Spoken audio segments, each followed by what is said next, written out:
एक बहुत अमीर व्यक्ति था। उसका नाम था मुकुल। मुकुल का अभी तक विवाह नहीं हुआ था। उसके माता पिता उसके लिए उचित कन्या की तलाश में थे।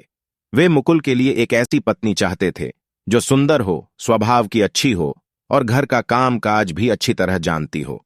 मुकुल के भी कुछ मित्र थे जिनकी बहनें विवाह योग्य थीं। वह अपने मित्रों के घर मिलने जाता था, यह पता लगाने के लिए कि उन लड़कियों का स्वभाव कैसा है। वह अपने वहां आने का उद्देश्य किसी को बताता नहीं था, क्योंकि यदि वह अपने आने का उद्देश्य बता देता तो उसे सच्चाई का पता नहीं चल पाता। एक दिन मुकुल अपने एक मित्र के घर गया। वहां पर बहुत सारा सूत रखा हुआ था। सूत उस धागे को कहते हैं जिससे कपड़ा बुना जाता है। उसने देखा कि वहां एक चरखा रखा था जिससे ढेर सारा सूत काता गया था। उसे बड़ा आश्चर्य हुआ कि इतना सारा सूत किसने काता है और अब इससे कपड़ा कौन बुनेगा। उसने अपने मित्र को मां से पूछा, मां जी, ये सूत कौन कात रहा है? इतने सारे सूत का कपड़ा बुनने में तो निश्चित रूप से 1 महीने से भी ज्यादा समय लग जाएगा।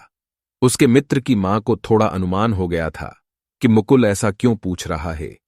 उन्होंने सोचा कि मुकुल पर अच्छा प्रभाव पड़ना चाहिए, इसीलिए उन्होंने कहा, बेटा, मेरी बेटी ये सूत काटती है और इतने सूत को बुनने में उसे 15 दिन से ज्यादा नहीं लगेंगे। मुकुल को विश्वास नहीं हुआ। उसने उस समय कुछ नहीं कहा। जाते समय जब कोई उसे देख नहीं रहा था, उसने उन्हों का अलमारी को चाबी सूत के गट्ठर के ठोक नीच छपा दो। 1 महीने के बाद वह फिर उसी मित्र के घर गया। तब उसके मित्र की मां ने उसे एक अजीब किस्सा सुनाया। उन्होंने मुकुल से कहा कि पिछले 1 महीने से उनकी अलमारी की चाबी नहीं मिल रही है। उन्होंने पूरे घर में ढूंढ लिया है, लेकिन चाबी का कुछ पता नहीं चला। तब मुकुल उठा और उसने सूत का गट्ठर उठाया। चाबी ठीक उसी जगह रखी हुई थी जहां 1 महीना पहले उसने छोड़ी थी।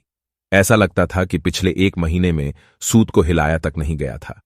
मुकुल ने चाबी अपने मित्र की मां को दी और बोला, आप कहती थी ना कि आपकी बेटी 15 दिन में ही यह सारा सूत बुन सकती है।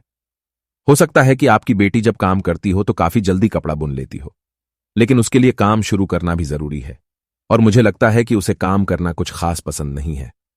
देखिए, पिछले 1 महीने से इस गट्ठर को किसी ने हिलाया तक नहीं है। चाबी वहीं की वहीं पड़ी हुई है। मां कुछ नहीं बोली। मुकुल ने ठीक कहा था, काम आना ही काफी नहीं, काम को करने की इच्छा होना भी तो जरूरी है।